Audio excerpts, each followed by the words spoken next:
Hello and welcome to the final debrief from season 2 of the V10 R-League with me, Rachel Stringer, Ben Daly and Nick Hamilton. Boys, we're back here to discuss everything that happened in the third and fourth place matchup and then the final, which I'm going to say they lived up to expectation, didn't they? Let's start with that third, fourth place matchup there. I'm going to say went to form a little bit. Let's talk about what we can see on the screen. Redline taking on McLaren. Redline were obviously champions from last season. McLaren debutants. Ben, just talk us through what we're seeing here. Yeah, so this was a great start for James Baldwin. This came down to the final team race with Isaac Gillison getting past Enzo Benito, which was crucial. Unfortunate there for Elvin Smith, who got caught up on Benito.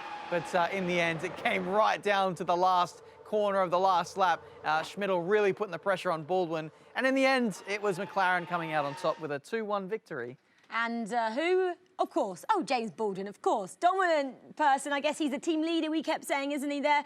And Nick, tell us about how close it was, because it was 1-1, wasn't it, in the relays? A draw in that first team race. It was exactly the same as we're going to talk about going into the final. But it's so close in this season, more so than last season, would you say?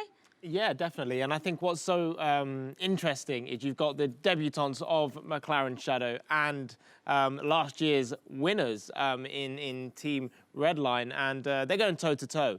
And they were so close, weren't they, towards the end of that last race, of the team race. And it's almost like Schmidl and Baldwin, they broke away from the rest of the pack. They showed their strength in comparison to everybody else. But yeah, super close, super exciting. I really enjoyed it. And I'm sure McLaren are very, very happy with their P3. Yeah, I think they were. Obviously, they'd like to be champions. Isaac Gillison did say that, but they have to wait until season 3. OK, let's move on to the final. It, of course, was between Aston Martin and BMW Sim Racing. Loads of drama, as always. Let's go to Yas Marina, where they went for their second 2 races. Again, it was a draw, Ben, going into this one. So it was all to play for in this final team race, wasn't it?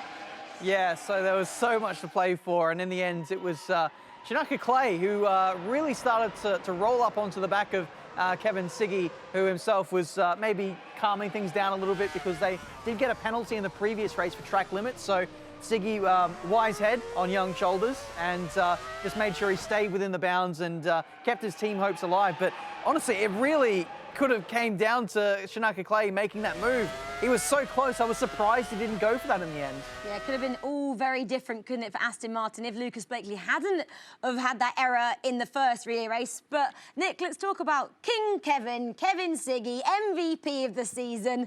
Just couldn't fault him, could we, I'm going to say? No, not at all.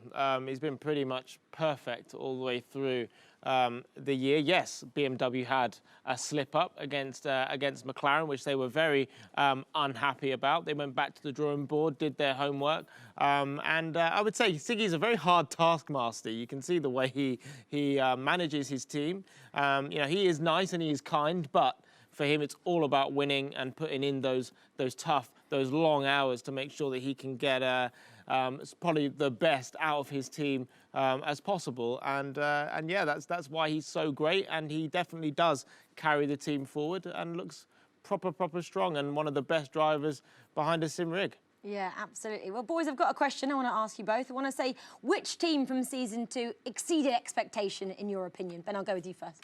Aston Martin, they were midfield runners in season 1, and yeah, they took it right down to the last lap, the last corner almost, to nearly get the win.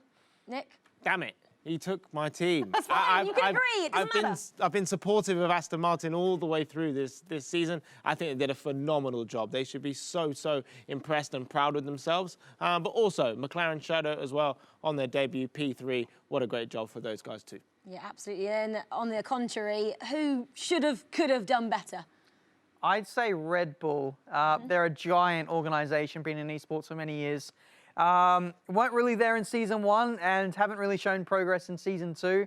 They didn't start off well either, so yeah, not great. They needed to do better. They need to do better. Yeah, Nick.